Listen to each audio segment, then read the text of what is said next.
No, absolutely. And thank you for having me, Ben, to discuss my piece for Spiked. Now, Robert Jenrick's intervention, I think that it was a fairly brave one. I think that it's important that we talk more about English identity. But I think where his piece in the Daily Mail was a bit weak was talking about the cultural and historical origins of that English identity.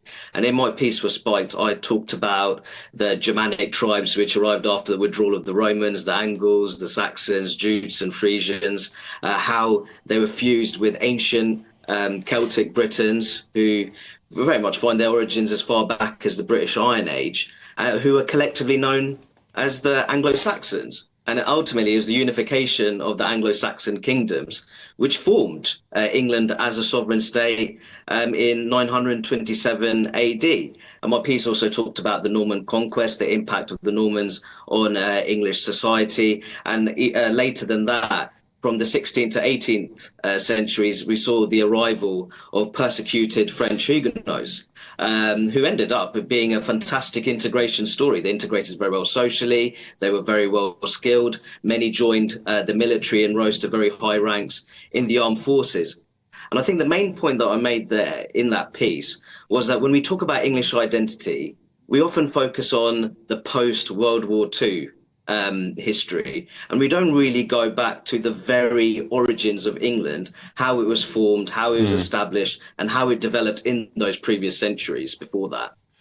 You also take aim at woke academics who dismiss the Anglo-Saxon influence because they say that it promotes whiteness and a false idea of what it means to be a native. How much of being English is down to demographics and skin colour? Because London, for example, is now a minority white British city, which is, well, I assume that's a bit of an outlier compared to the rest of the world. It's absolutely, it's very much an anomaly in a global sense. I believe that the last census, it found that 36.8% of London belonged to the white British ethnic group. Now, I make the point that in order to have a healthy and prideful civic English identity, there has to be somewhat of an ethnic recognition.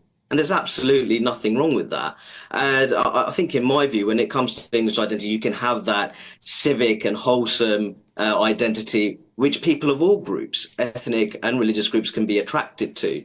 But I think my point is that we do have a dominant ethnic group in England, and I think that needs to be recognised. And I certainly take issue with metropolitan academic institutions such as the University of Nottingham, which are looking to do away with the term Anglo-Saxon when it comes to modules within subjects such as history and English language. And I think the idea that this would this is helping to incorporate ethnic minorities within universities. I think all too often those metropolitan liberals like to speak on behalf of ethnic minorities as opposed to hearing what they have to say. Do you think Robert Jenrick's comments will really cut through to vast swathes of the electorate? Do people, do Brits, what, English people, do they care about this conversation, really, do you think?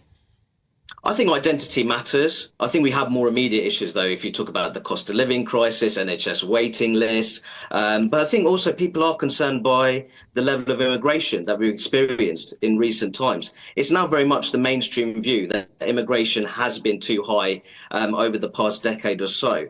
And while many people are very comfortable about talking about the economic impacts of that, I think we have to be very honest about the cultural effects, and that also relates to the pace of social change in local communities. It doesn't make people racist to raise those perfectly legitimate concerns. So I think that overall, Robert Jenrick made a very useful intervention.